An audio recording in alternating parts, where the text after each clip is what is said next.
सन 1800 ये वो समय था जब भारत की धरती कई बड़े बदलावों से गुजर रही थी। एक तरफ मराठा और मुगल सल्तनत धीरे धीरे टूट रही थी और दूसरी तरफ अंग्रेज अपने पैर इस देश में गहराई तक जमा चुके थे। उस दौर में एशिया के विशाल इलाके अफगानिस्तान से लेकर म्यांमार तक भारत का ही प्रभाव फैला हुआ था, लेकिन आबादी सिर्फ 17 करोड़ थी और उनमें से केवल 10% पुरुष और 1% महिलाएं ही पढ़ी लिखी थी। शायद यही वजह थी कि समुद्र पार से आए अंग्रेज इतने बड़े देश पर हावी हो सके।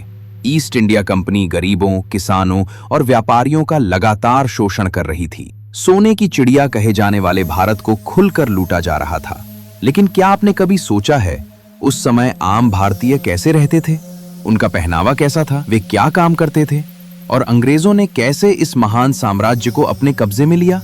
अगर हाँ, तो ये वीडियो आपके लिए है, क्योंकि आज हम बताएंगे 1800 के अखंड भारत के ऐसे सच जो शायद आपको स्कूल कॉलेज में कभी नहीं सिखाए गए।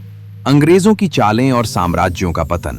16वीं शताब्दी में जब अंग्रेज भारत आए तब उनका मकसद केवल व्यापार था, लेकिन जैसे जैसे उन्होंने भारतीय राजाओं की ताकत और आपसी फूट देखी, उनका इरादा बदल गया।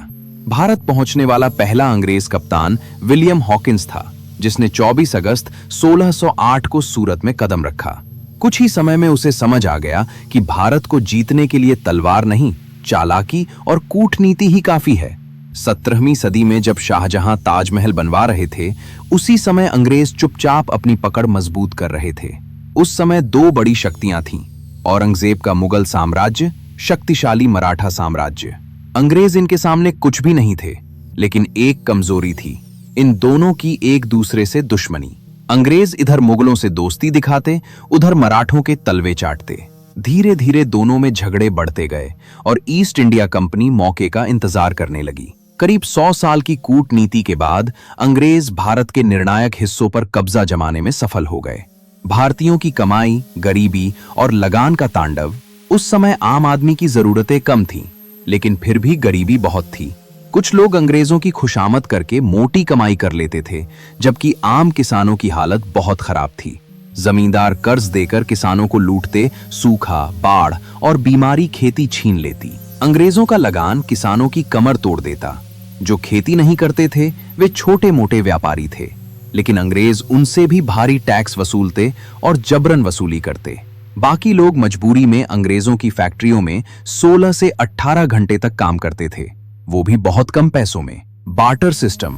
गांवों की असली अर्थव्यवस्था पैसों का उपयोग कम था, क्योंकि ज्यादातर गांवों में सामान के बदले सामान ही चलता था। जैसे चावल के बदले गेहूं, 1 किलो धान के बदले 4 किलो शक्कर, सब्जियों के बदले महीने भर का अनाज, 5 किलो गेहूं, 5 किलो दाल। इससे हर परिवार की जरूरत गांव में ही पूरी हो जाती थी और पैसों की जरूरत नहीं पड़ती थी। आज भी कुछ गांवों में ये परंपरा बची हुई है। रहन सहन और पहनावा। आज भारत में वेस्टर्न कपड़ों का बोलबाला है, लेकिन 1800 में पहनावा बिल्कुल देसी था। पुरुष धोती और गमछा पहनते, महिलाएं साड़ी, बच्चे निक्कर या लंगोट। जमींदार और बड़े लोग कभी कभी अंग्रेजी शर्ट या पैंट पहनते। भारत की यही सादगी और विविधता उसे खास बनाती थी। जीवन शैली। कम तकनीक, ज्यादा सुकून। उस समय न मोबाइल था, न बिजली, न मोटर गाड़ी, लेकिन फिर भी लोग खुश थे और जीवन में शांति थी। कच्चे घर, लेकिन रिश्ते बेहद मजबूत। बैलगाड़ी ही यातायात। रात में अंधेरे से बचने के लिए दिए जलाए जाते। खेती और पशुपालन प्रमुख काम। शाम होते ही लोग भजन, कीर्तन, सत्संग करते। बुजुर्गों का सम्मान इतना था कि गांव में अंतिम फैसला वही लेते थे। हाँ, जाति व्यवस्था बहुत सख्त थी और इसी कमजोरी का फायदा अंग्रेजों ने डिवाइड एंड रूल से उठाया। अखंड भारत की आबादी और भौगोलिक स्थिति। आज भारत की जनसंख्या 145 करोड़ के करीब है, लेकिन 1800 में अखंड Bharat, Bharat plus Pakistan plus Bangladesh plus Afghanistan plus Burma की आबादी सिर्फ 17 करोड़ थी। शहर बहुत कम थे, गांव और जंगल बहुत ज्यादा। बाघ, हाथी, भालू जैसे जानवर अक्सर गांवों के पास दिख जाते थे। प्रदूषण नहीं था, जमीन उपजाऊ थी, खाना 100% शुद्ध और केमिकल रहित।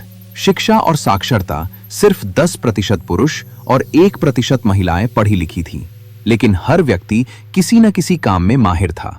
कुम्हार, मिट्टी के बर्तन, धोबी, कपड़े, नाई, बाल काटना, लोहार, औजार, किसान, नील, कपास, अफीम, गेहूं, धान, हर जाति का अपना पारंपरिक काम था।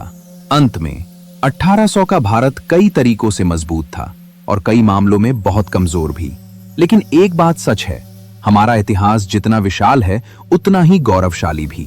अगर आप भी अखंड भारत के महान इतिहास पर गर्व करते हैं तो कमेंट बॉक्स में अपने देश के लिए 2 शब्द जरूर लिखें। और अगर ये पेशकश आपको पसंद आई हो तो वीडियो को लाइक करके 11,000 लाइक्स के लक्ष्य तक पहुंचाने में हमारी मदद करें। जय हिंद, जय भारत।